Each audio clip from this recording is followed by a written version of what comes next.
45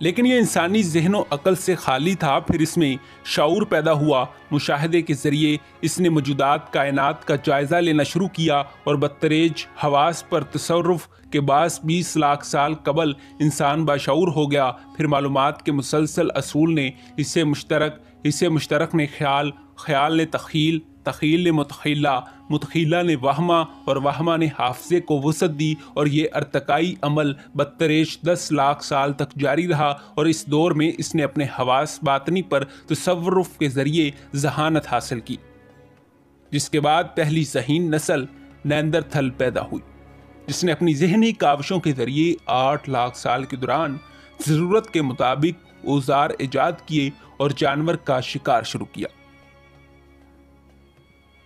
ناظرین، یہ عمل آج سے 2 لاکھ قبل تک جاری رہا، جس کے دوران نفس ناطقہ انسان نے جنم لیا۔ 1 لاکھ سال قبل سے اس نے عقل کو استعمال کرنا سیکھا، اور پھر دریافت، انکشافات اور ایجادات کے ذریعے اس نے انسانیت سے آدمیت کی شکل اختیار کی۔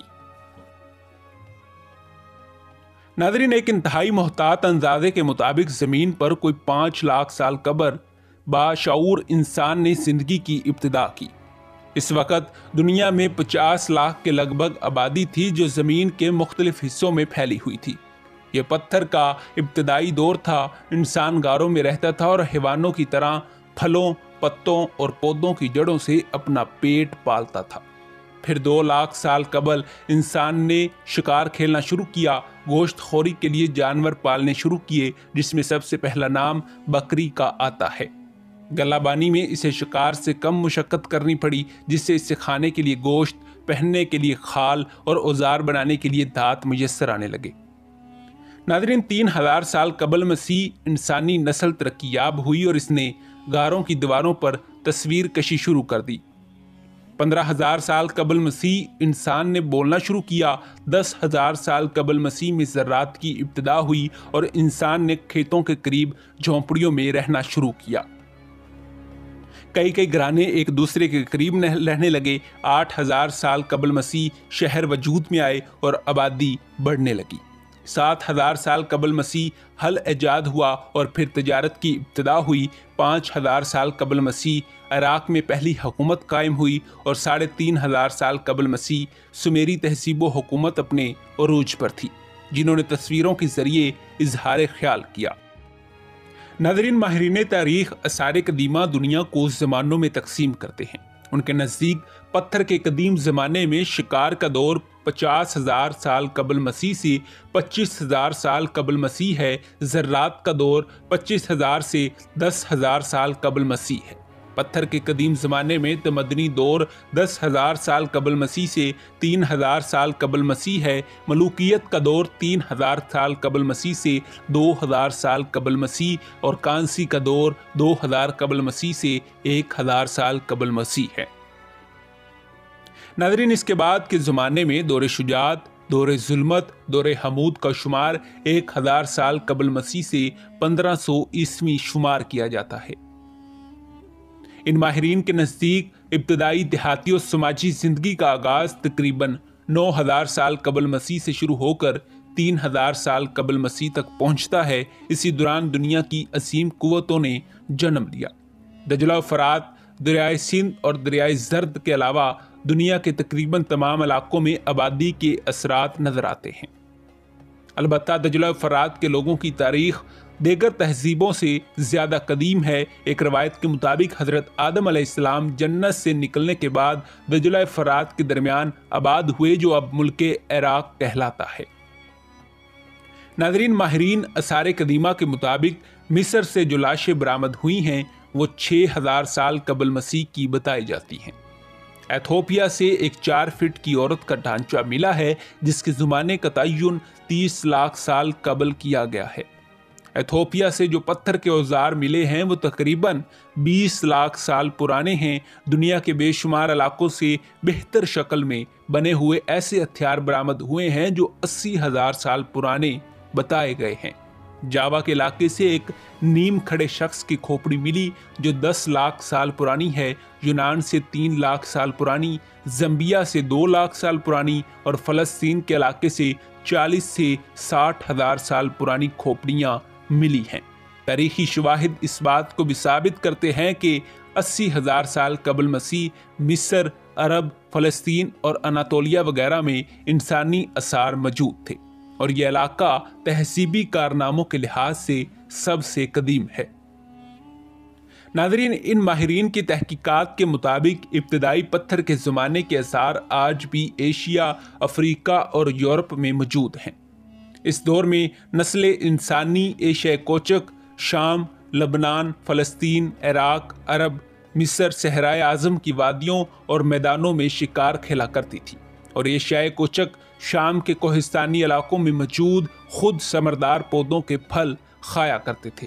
اس وقت جن تہذیبوں اور قوتوں کے بارے میں تاریخی مواد موجود ہے، ان میں وادی نیل میں رہنے والی مصری قوم، دریائے زرد کے زیریں وادی میں رہنے والی چینی قوم، جزائر ایجا میں آباد منوی قوم، دجلہ فرات کی زرعی وادی کو مسکن بنانے والی سمیری قوم، آندھی ساحل اور سطح مرتفع پر مقیم آنڈی قوم، وسطی امریکہ کے منطقی ہارا جنگل میں رہنے والی مایائی لوگ، جزیرہ نما یوکاٹا کے بے آب و گیا بے شجر پتھریلی زمین کو اپنا مسکن بنانے والی یوکاٹائی نسل، کمبوڈیا کے ہتی، شام میں رہنے والے سریانی لوگ، عراق میں مکین بابلی، اناطولیہ، ایران اور جیہو سیہو کے ایرانی اور عربی لوگ، چین، جاپان، ہندوستان اور بحرہ ایجا کے سواحل پر رہنے والے ہندی اور یونانی قومیں شامل ہیں۔ ناظرین، یہی پہلی نسل انسانی نیندرتھل تھی جسے قرآن پاک نے انسان کہا ہے۔ اس نسل نے اوزار و آلات ایجاد کیے۔ ترقی کی یہ صورت 8 لاکھ سال تک جاری رہی، حتیٰ کہ انسان نے ان پتھروں کے آلات سے شکار کرنا شروع کر دیا۔ گوشت خوری سے اس کی ذہانت میں اضافہ ہوا اور ایک غیر مرئی قوت عقل کی شکل میں وجود میں آئی، جسے نفس ناطقہ انسانی بھی کہا جاتا ہے۔ ایک محتاط اندازے کے مطابق انسان نے 1 لاکھ سال قبل عقل کا استعمال کیا، اور اس کی تکمیل اور نشو و نما فعال ہونے میں 50,000 سال کا عرصہ لگا۔ یوں انسان نے تفکر کے جذبے کے تحت دریافت، انکشافات اور ایجادات کا دور شروع کیا، اور یہی نوع انسانی آخری ترقی یافتہ شکل بنی آدم کہلائی، جو افضل ترین ہے۔ اسلامی مورخین ایک حدیث مبارکہ کے حوالے سے لکھتے ہیں کہ آدم علیہ السلام سے پہلے 1 لاکھ آدم پیدا کیے گئے۔ تاریخ فرشتہ میں حضرت علی رضی اللہ تعالیٰ عنہ سے تحریر ہے کہ کسی شخص نے حضرت علی سے سوال کیا کہ حضرت آدم علیہ السلام سے 3000 سال پہلے دنیا میں کون تھا؟ تو آپ رضی اللہ تعالیٰ عنہ نے فرمایا، آدم علیہ السلام۔ ناظرین، محمد بن علی رضی اللہ تعالیٰ عنہ کے مطابق آدم علیہ السلام سے پہلے 10 لاکھ یا اس سے زیادہ آدم گزر چکے ہیں، اور امام جعفر صادق رحمۃ اللہ علیہ سے بھی یہی مروی ہے۔ ناظرین، اسلامی مورخین کے ایک گروہ کا خیال ہے کہ دور آدم سے پہلے زمین پر ایک قسم کی مادی اور خون ریز مخلوق موجود تھی جو ہتھیار بنانا اور چلانا جانتی تھی۔ وہ نطقے گویائی اور فہم و ادراک سے متصف تھی۔ قرآن پاک اس مخلوق کو جن قرار دیتا ہے۔ مفسرین کا ایک گروہ حضرت آدم علیہ السلام کو اسی مخلوق کا خلیفہ قرار دیتے ہیں۔ علامہ ابن تیمیہ کے مطابق خلیفہ سے مراد ماقبل مخلوق کا جانشین ہونا ہے۔ ابن قتیبہ کے مطابق آدم سے پہلے جن رہتے تھے جن کو خون ریزی سے روکنے کے لیے فرشتوں کو بھیجا گیا، جن میں ابلیس بھی شامل تھا۔ حضرت ابن عباس سے بھی ایسی ہی روایت علامہ ابن جریر طبری نے نقل کی ہے کہ علامہ جلال الدین نے اس روایت میں اضافہ کر کے لکھا ہے کہ جنوں کو اللہ تعالیٰ نے آدم علیہ السلام سے 2000 سال پہلے پیدا کیا تھا۔ ناظرین، علامہ ابن کثیر نے بھی ایسی ہی روایتیں نقل کی ہیں جن میں لکھا ہے کہ تخلیق آدم سے پہلے جنات آباد تھے جن کو سرکشی کے جرم میں تیدیگ کیا گیا۔ ابن کثیر کے مطابق جن سے پہلے ایک مخلوق آباد تھی جسے ہن یا بن کہا جاتا تھا، جنہیں جنوں نے مار بگایا تھا۔ مفسرین کا کہنا ہے کہ ابلیس جنوں میں سے تھا اور اس مخلوق کو حضرت آدم علیہ السلام سے پہلے پیدا کیا گیا تھا۔ قرآن پاک میں 32 دفعہ جن کا لفظ آیا ہے۔ ناظرین، ارشاد ربانی ہے کہ اے پیغمبر، لوگوں سے کہہ دیجئے کہ میرے پاس وحی آئی ہے کہ جنوں کی ایک جماعت اس کتاب کو سنا تو کہنے لگے کہ ہم نے ایک عجیب قرآن سنا ہے جو بھلائی کا راستہ بتاتا ہے، سو ہم اس پر ایمان لے آئے۔ اپنے پروردگار کے ساتھ کسی کو شریک نہیں بنائیں گے، اور یہ کہ ہمارے پروردگار کی عظمت شان بہت بڑی ہے، وہ نہ بیوی رکھتا ہے نہ اولاد، اور نہ یہ کہ ہم سے بعض بیوقوف اللہ کے بارے میں جھوٹ بولتے ہیں۔ اور ہمارا یہ خیال تھا کہ انسان اور جن اللہ کی نسبت جھوٹ نہیں بولتے، بات یہ ہے کہ چند انسان بعض جنات سے پناہ طلب کیا کرتے تھے، اس سے جنات کی سرکشی اور بڑھ جاتی تھی، اور یہ کہ ان کا بھی یہی اعتقاد تھا جس طرح تمہارا تھا کہ اللہ کسی کو دوبارہ زندہ نہیں کرے گا۔ جنات کی جس جماعت نے قرآن کی تلاوت سنی تھی بولے کہ ہم نے آسمان کو ٹٹولا تو اس کو مضبوط پہرے داروں اور سخت شعلوں اور شہابوں سے بھرا ہوا پایا، اور یہ کہ پہلے ہم وہاں بہت سے مقامات میں خبریں سننے کے لیے بیٹھا کرتے تھے، ان میں سے اب کوئی کان لگاتا ہے تو اپنے لیے ایک شعلے کو طاق میں پاتا ہے، اور یہ کہ ہمیں معلوم نہیں کہ اس سے اہل زمین کے حق میں برائی مقصود ہے یا ان کے پروردگار نے ان کی بھلائی کا ارادہ فرمایا ہے۔ ناظرین، دنیا کی تمام مذاہب کا کہنا ہے کہ خالق کائنات نے انسانی اول کو آدمی کی شکل میں پیدا کیا۔ لفظ آدم کے لفظی معنی مٹی سے بنا ہوا، بھورا، مٹیالہ، گندمی اور ابو البشر کے ہیں۔ بعض اصحاب اللغہ کے نزدیک یہ لفظ عربی ہے اور بعض کے نزدیک عجمی، بعض کے نزدیک اس لفظ کا مادہ آدمت اور بعض کے نزدیک ادیم ہے۔ ناظرین، آدم اور حوا کے الفاظ دراصل ترات کی وساطت سے انگریزی ادب اور دیگر زبانوں تک پہنچے، اور انسائکلوپیڈیا آف برٹانیکا کے مطابق عبرانی زبان میں بھی لفظ آدم انسان کے ہم معنی ہے، جبکہ انسائکلوپیڈیا آف اسلام کے مطابق عبرانی کے علاوہ فنیکی اور سبائی زبانوں میں بھی لفظ آدم بمعنی آدمی، جنس اور بشر آیا ہے۔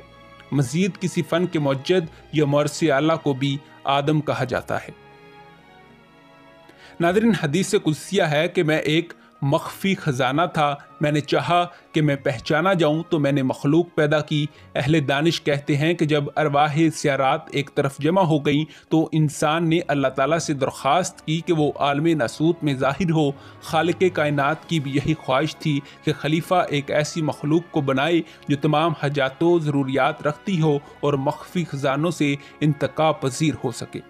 پھر عناصر میں اعتدال پیدا ہوا، اور پھر معتدل آب و ہوا، اور اس میں بدبو پیدا ہوئی، اور اللہ تعالیٰ نے اس بدبودار خمیر میں اپنا خلیفہ پیدا کرنے کا فیصلہ کیا۔ رسول پاک صلی اللہ علیہ وآلہ وسلم فرماتے ہیں کہ اللہ تعالیٰ نے آدم علیہ السلام کو اپنے سے پیدا کیا اور پھر اس میں روح پھونکی اور اپنے سامنے ان کو درست کیا۔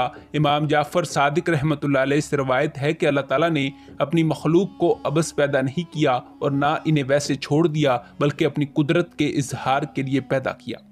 حضرت آدم علیہ السلام اس دنیا کے سب سے پہلے انسان ہیں جنہیں اللہ تعالیٰ نے اپنی قدرت کاملہ سے بے تمام و کمال پیدا کر کے ابو البشر بنایا۔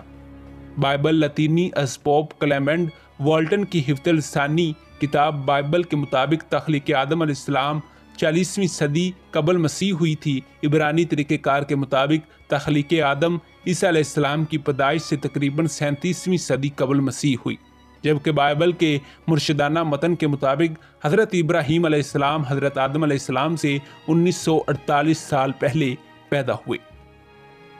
ناظرین، یہودیوں کے مطابق حضرت ابراہیم علیہ السلام 3761 سال قبل مسیح پیدا ہوئے تھے۔ ناظرین، اسی امید کے ساتھ دوسری قسط کا اختتام کرتے ہیں کہ آپ کو یہ ویڈیو پسند آئی ہوگی۔ ملتے ہیں اس سیریز کی اگلی قسط کے ساتھ، تب تک اپنا خیال رکھیے گا۔ خدا حافظ۔